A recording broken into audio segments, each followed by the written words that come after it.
After years of waiting, Nikon have finally released their full-frame mirrorless camera, the Z7, and I'm taking it all around Iceland for my 2018 Horse Mustard tour to test it out, and I can tell you now it's a fantastic but flawed camera.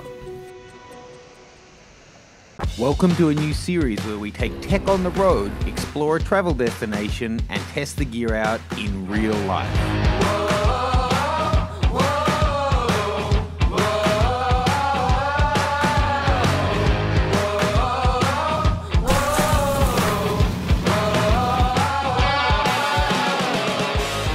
This is Field Tested.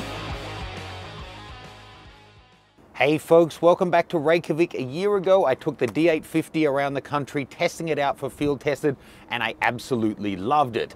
12 months later, and I'm back with the Z7, Nikon's new mirrorless camera that's just hit the market. Let's check it out. The Z7 uses a tweaked version of the 45.7 megapixel BSI CMOS sensor found in the D850.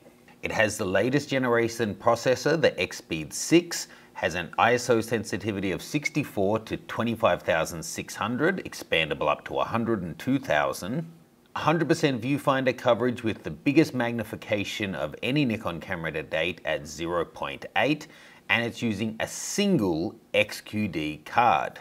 It's slightly slower than the D850, it'll only do 5.5 frames a second in 14-bit RAW if you want full exposure and focusing. It has the most advanced autofocus system of any Nikon camera to date with 493 AF points, and this is doing 4K with 422 10-bit log video via the HDMI out to an external recorder. SEPA rating says it's only good for 330 shots, but I'm going to show you in this video it does way beyond that. On this trip, I'm taking along the 24-70 f4 for the new Z mount, which is made in Thailand, and the 35mm f1.8, which is made in China. I also have the FTZ adapter, which is made in Japan, and I'll be adapting a bunch of my Nikon F-mount glass to test out on the road as well. Given its video specs, it's no surprise that it does have microphone in and headphone out, and fantastic to see that they've included USB-C. However, they've seriously hampered its capabilities. We'll talk about that a bit later.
Now, whilst the Z7 is already shipping and it's already sold out, we don't really have many real-world field-tested style videos where people are putting it through its paces in real shooting situations. So over the next 2 weeks, I'm going to be punishing this with the worst of Iceland weather in all kinds of different shooting situations. Please do check out the series sponsors, Lens Pro to Go and Capture One Pro. They're making this whole series possible. Get 15% off with Lens Pro to Go using the code GEAROUT15, and you can get 10% off Capture One Pro using the code MATTG. Links in the description below. Let's hit the road. In the south of Iceland are two fantastic sites, probably two of the only that we go to that are on the common tourist trail, but they're both definitely worth a visit. The first is the black sandy beach at Viki. It's so picturesque with the jet black sand and the frothy white foam, along with all of the basalt columns that are there. Great opportunity for landscape photos, but also some shots of the tourists there, like this one lady battling the wind. The other is the Glacial Lagoon. As the glacier is melting and it's rushing down towards the sea, a lagoon has formed and you have these giant icebergs just floating around in it until they get small enough to be washed out to the ocean. So that actual lagoon, we take a boat ride on, and then you can go out to the beach and see small icebergs rushing by, and beached in the sand that you can get some neat long exposures on.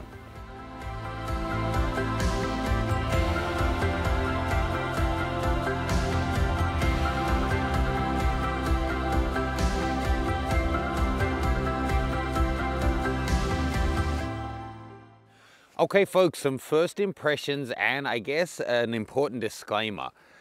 First impressions, I'm enjoying shooting with this. The interface, ergonomics and handling are all, I think, the best I've used on a mirrorless camera.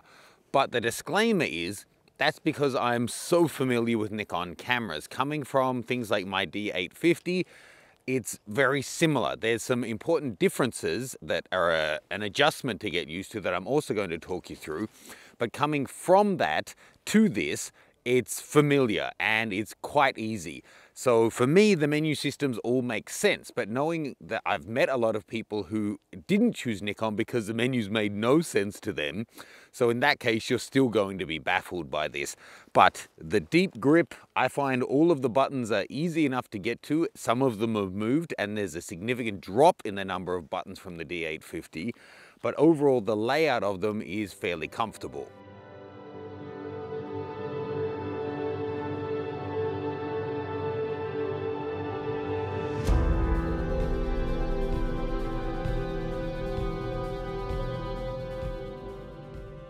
Iceland. It has ice in the name and everything's warming, so no surprise there's a lot of waterfalls in Iceland. It's like zebras on safari. By the end of your trip, you're almost over waterfalls. There's so many and they're so beautiful. They do provide a great opportunity for weather testing your camera though, and I have to say I got the Z7 soaked and I treated it just as I would my D850 and I had zero issues. And always be prepared, you never know who you might meet. This lovely couple asked me if I would take their photo and then he surprised his girlfriend by proposing to her. So I actually shot their engagement photos in front of a waterfall with a beautiful rainbow in front. What a great moment for the two of them.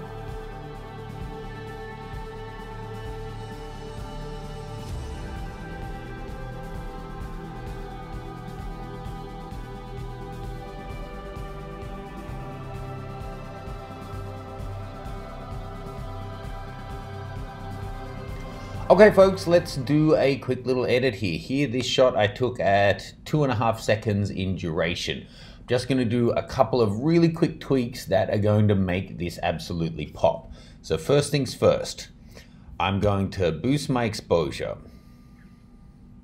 I'm also going to push my white point. I'm going to use the classic clarity and bump that up to just around 10, and the structure as well. That's going to help us with the detail through the rocks here. And then I'm going to go into my color editor. So I'm going to use the eyedropper here, and I'm going to choose the greens of the water. So it's showing me where we are. Now I'm going to expand that out a little bit so it's getting all the blues and greens, and it'll probably pick up the moss and stuff there. Then I'm going to brighten that up a little. I'm going to increase the saturation of the blues quite a lot. And then I'm going to crop it. And there, what, 30-second edit? There's where we are, and that's where we started.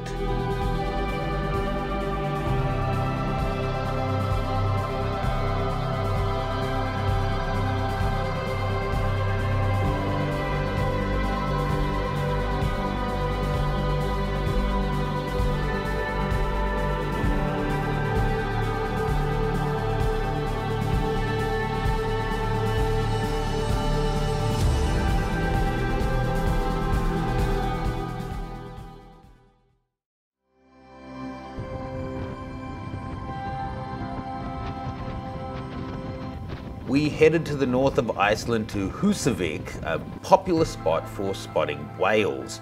At this time of year, it's humpback whales. The blue whales have already moved on. And we got really lucky with dozens of them coming up to say hi in the hour or two that we were out.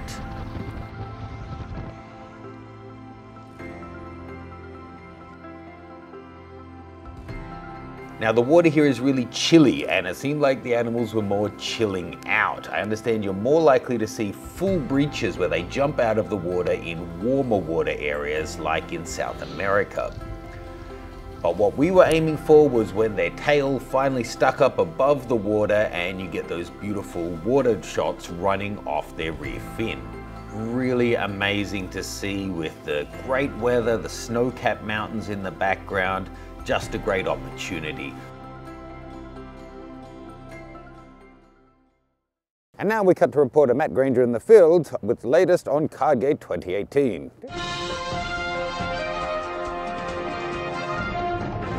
So, the biggest news on the Z7 has been that it only has one card slot. So I'm reporting here from an old fishing village where they have 2 different doors to get into the office. I get it, I agree, I wish they'd put 2 card slots in. I think it was dumb. They saw the flack that Sony was copying and they did it anyway. Is it for future generations, so when they put in 2, yay, it's a win? Were they just trying to make a buttload more money on this? Was it really about space? It's hard to know. Certainly the teardowns I've seen of this show that it is incredibly tightly packed. Could they have fit in another card? I don't know. That's what it is. If you can't live with 1 card slot, don't consider this. If it's a do or die situation, I totally get why some people aren't comfortable shooting with a single card slot. For me though, I have to say, the biggest issue that I have with this camera is to do with the card, but it's actually the door.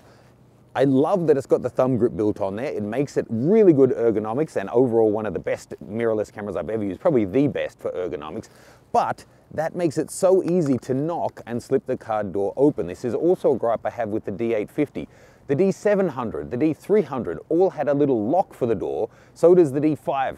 Couldn't they have spent the $2 to put a 2-step thing on here? This is a fully weather sealed camera. You bump it on something, the door opens, and now there's direct water access into your camera. I think that's a really bonehead design. But one thing I do like, and this is gonna split people, I'm glad they used XQD rather than SD. I know a lot of people prefer SD, it is more common, but just hear me out. XQD is faster, it's more robust, it's less likely to break, and people saying that XQD is too expensive, just go out and check what a 128 gigabyte top of the line, top speed SD card costs and compare it to an XQD. Quickly check the links in the description below. The SD card costs just as much, often more, and it's not as fast. And the theoretical maximum of each of the different formats is way superior on the XQD, and we've got the potential to go to the new generation of card once that's available. So whilst I think they should have had 2 cards, if they're only having 1, I'm very glad it's XQD over SD. Back to you in the office, Shravya. And here's a tiny kitten to start our adorable animal montage.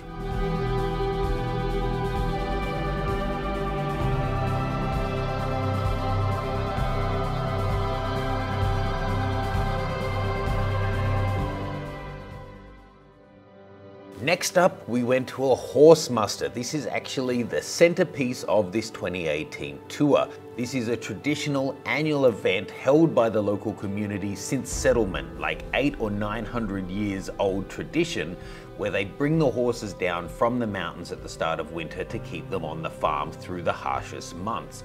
So we were there for the 2 days as they brought them down off the mountain, were able to meet and interact with them in the field, and they're such beautiful and curious animals. Hello. Get your head in.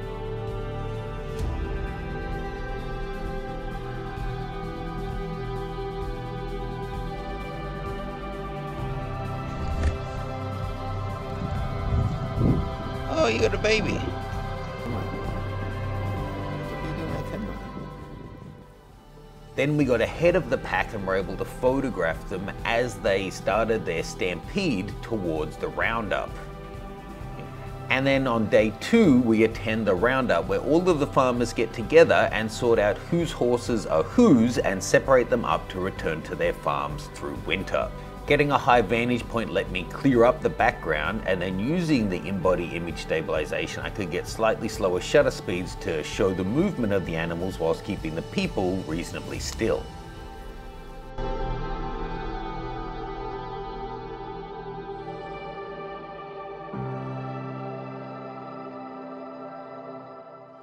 Let's take a look at this horse shot. This was a cute little foal that had just been born maybe a week or two earlier.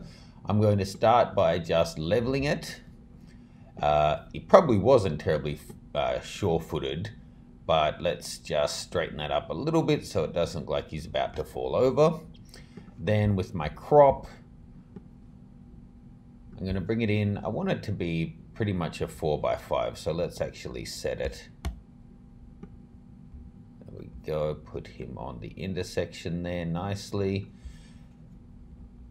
Then again, I did actually use a little bit of flash to bring him up, but we've got all that snow in the shot, so I do want my white point. So I'm going to bring that up. I'm going to increase my exposure. And leaving it on natural, I'm just going to bring up a little bit of clarity there. Now you can see we've kind of lost the sky, and something I love about this software, Capture One, is the ability to bring back the highlight and shadow in a way that doesn't look overdone HDR. So if we bring back our highlights a little, you see the clouds are just coming in there, but it doesn't look overdone. Sure, if you take it all the way, it becomes a bit much. But just bringing back that little bit to the clouds, I think really works well. Then we could just push our highlights a little bit further. And there we go. Another 30-second edit. Here's where we ended up. And that's where we began. Now, going at this time of year, there's a reasonable chance of seeing the aurora, but you're never guaranteed. It depends on how the activity is and how the weather is, but we got really lucky, and on 3 different occasions were able to see it really strongly to the naked eye. The aurora is amazing to witness firsthand. It's kind of tricky to shoot actually. This was a time lapse with each shot taken at around 5-second long exposures. So the easy way to edit it up, we jump into Capture One Pro, make the adjustments on one image to get it looking how I like, then you copy the adjustments, apply them to all of the shots in the series, export it as a big batch, and then the files are so big we're able to, in the video edit, put movement through the shot and still keep it at full 4K.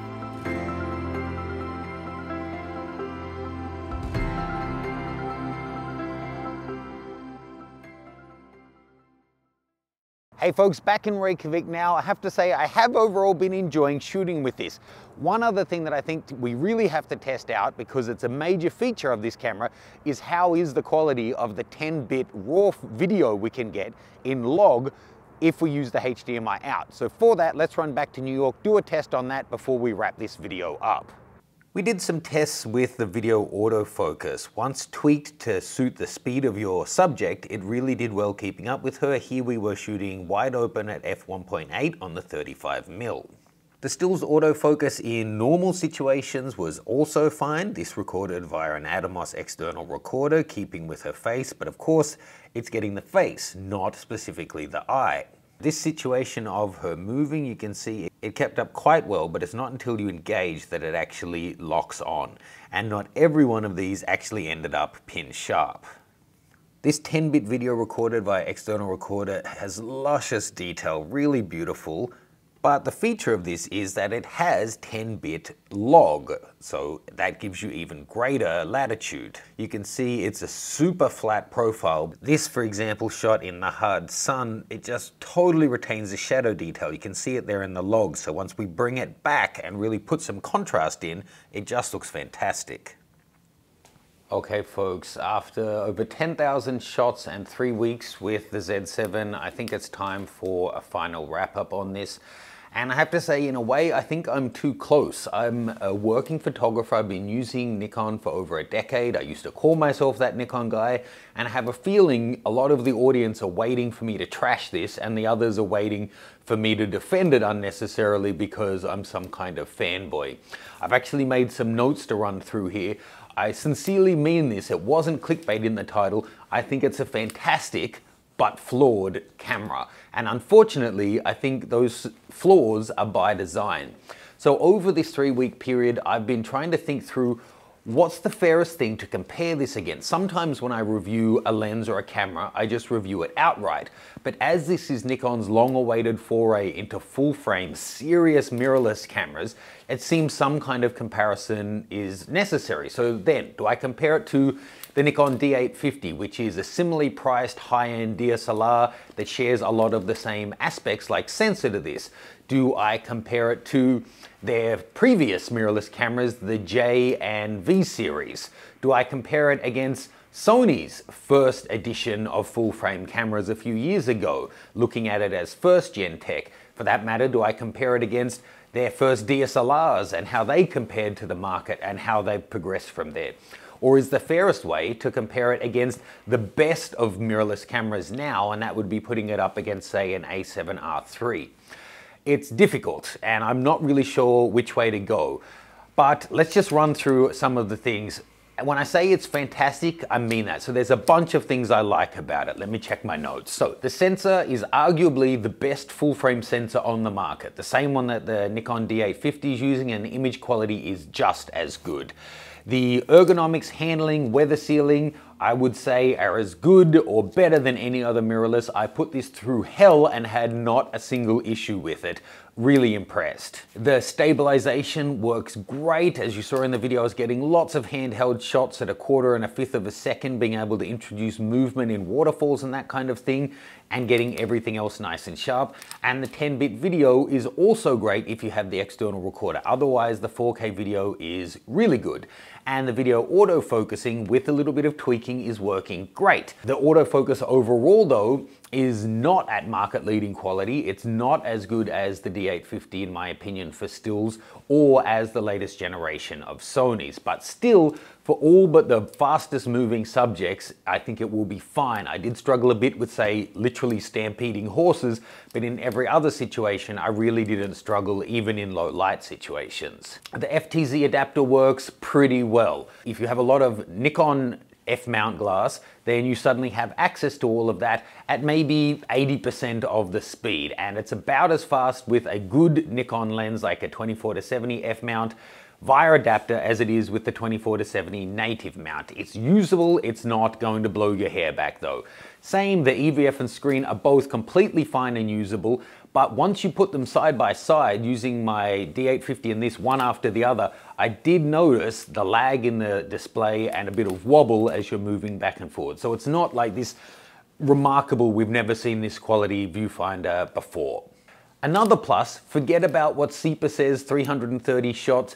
I was regularly getting over 1,000 in normal shooting days, where I'm using the screen, using all of the different features all the time. And when I was shooting time lapses, I was on track to get over 2,000. Now, admittedly, that's not using the LCD screens at all, but still, that's a phenomenal result. And I would say puts it ahead of just about any other mirrorless camera out there. There are, however, serious flaws, and I do think they're intentional. It was designed and engineered with these flaws in, and obviously they knew that they were issues. First one, the single card slot. They knew that was going to cause flack, and they could have put 2 in, they could have changed the design. You could argue that it's forgivable on something like the Canon EOS R, because that's kind of a mid-level or entry-level full-frame mirrorless, whereas this is their top-of-the-line flagship one. So for it not to have this and the other points I'm going to mention are, I think, less forgivable. The second is the buffer. I did a test shooting 14-bit RAWs, lossless compressed, only RAWs to the XQD, same XQD formatted in camera, and it performed significantly worse than the D850.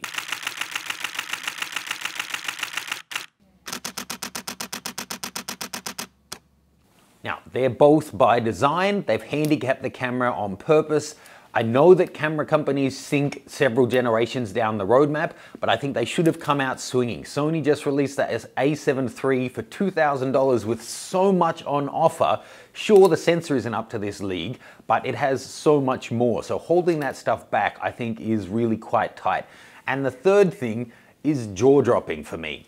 They've included USB-C. USB-C is a phenomenal interface, great for tethering. You can also really fastly transfer files back and forward, and you can power devices with it. It can carry a full charge for like a full computer, easily enough for a camera. So it's great that it has that here. And they even ship with it the USB-C cable and an adapter specifically to use it via mains, as well as the regular battery charger. And the battery, the NEL15B, has been updated to support USB charging. All great.